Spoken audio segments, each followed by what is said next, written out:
Hello everyone, and a very warm welcome back to our podcast. I am so happy you are joining me today.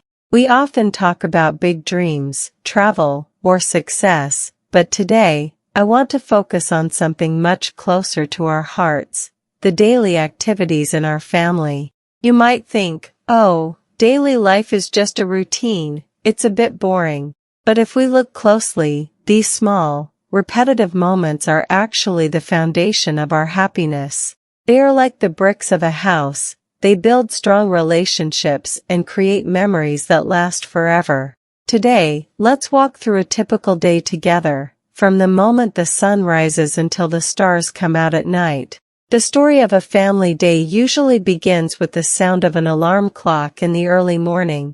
This is often the busiest and most chaotic time, yet it is also the most important for setting the mood of the day. In most homes, parents are the early birds. They are the ones who face the cold air first to prepare everything. While the children are still dreaming, a father might be brewing a pot of coffee, its rich aroma filling the kitchen, while a mother starts to prepare a simple but nutritious breakfast. You can hear the sound of eggs frying or the toaster popping up. In some families, getting the children out of bed is like a small battle. Parents have to call them once, twice, or even 3 times. But even in that rush, there is a sense of togetherness. When everyone finally sits down at the wooden table, even for just 10 minutes, something magical happens. Instead of looking at their phones, they look at each other. They ask, "Did you sleep well?" Or, "Are you ready for your big math test?" These questions are simple, but they tell each member of the family, "I care about you, and I am interested in your life." After breakfast, the house becomes a whirlwind of activity as everyone packs their bags, double-checks their homework, and heads out the door, starting their separate journeys with a warm goodbye or a hug. As the morning turns into midday, the family members are spread out across the city. Parents are focused on their work in offices, hospitals, or shops. Work can be very stressful and tiring, but many parents find their motivation by thinking about their children at home. They work hard because they want to provide a comfortable life and a good education for their kids. At the same time, the children are at school, which is like their own workplace. School is a place of learning, not just from books, but from friends and teachers. They learn how to share, how to work in a team, and how to solve problems when things get difficult. Even though they are apart for many hours, the connection doesn't break. In the modern world, a quick text message during a lunch break, like "Don't forget to eat your fruit," or "Good luck with your presentation," acts like a bridge that keeps the family close. In many traditional families, this is also the time when grandparents play a vital role. They stay at home, keeping the house warm and quiet, perhaps preparing a slow-cooked meal that smells like home. Grandparents are the keepers of stories and history, waiting patiently for the younger generations to return. Then comes the afternoon, a transition time when the energy of the house begins to rise again.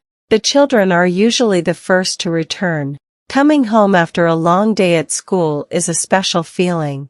It's the feeling of reaching a safe harbor. They might be tired, dropping their heavy backpacks by the door, and looking for a snack. This is a wonderful time for parents, if they are home, or for grandparents to listen. Children often need to talk about what happened during their day, the fun things they played or the small problems they had with a friend. By listening carefully, we show them that their world is important to us. In many homes, this is also the time for chores. It might sound like a chore, but when a child helps to sweep the floor or water the garden, they are learning something very deep. They learn that a home belongs to everyone and that everyone has a responsibility to take care of it. Working together to tidy up the house teaches teamwork and makes the work go much faster, leaving more time for fun later. When the sun begins to set and the lights in the neighborhood flicker on, we reach the heart of family life, dinner time. In many cultures, the dinner table is a sacred place. It is more than just a place to eat food, it is a place for communication and deep connection. Before the meal begins, many families take a moment to be grateful, perhaps with a short prayer or simply by saying thank you for the food on the table.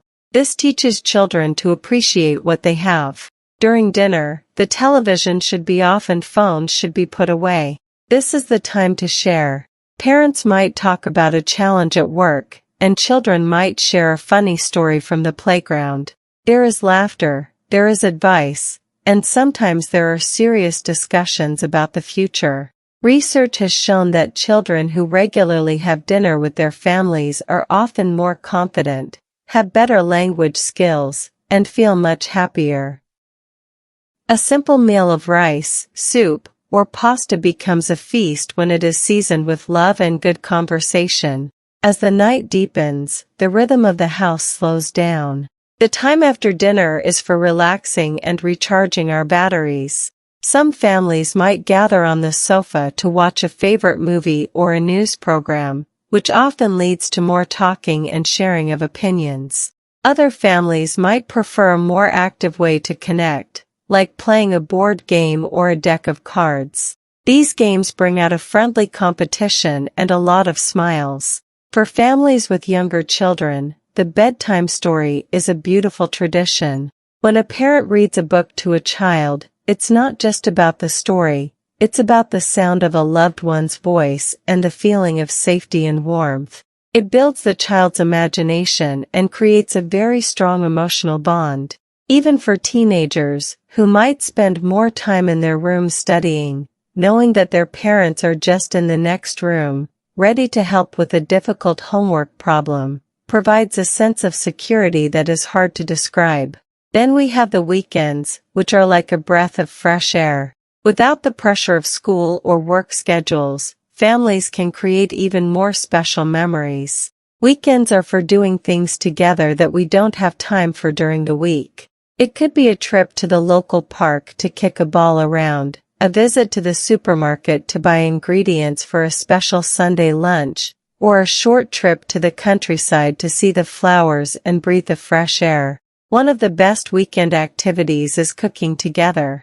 When everyone helps in the kitchen, one person washing the vegetables, another stirring the pot, and the children setting the table, the food always tastes better.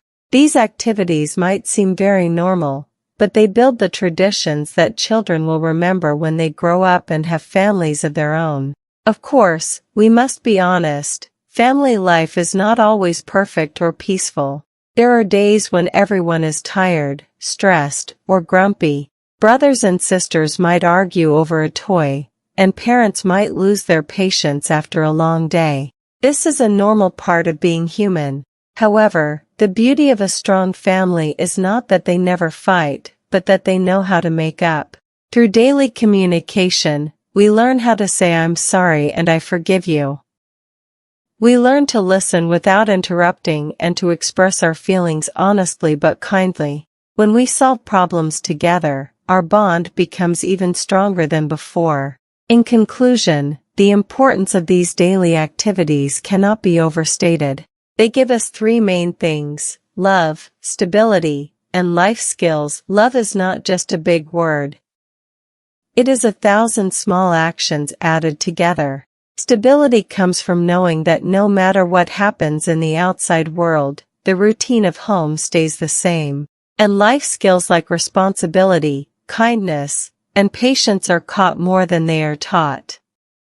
Children learn them by watching their parents every single day. Family happiness doesn't require a lot of money or a big house. It only requires your time, your attention, and your heart. A 5-minute conversation or a simple smile can change the whole atmosphere of a home.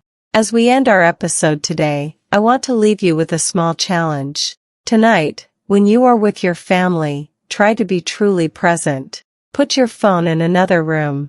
Look at the people you love and really listen to what they say. You will see that the most ordinary moments are actually the most extraordinary.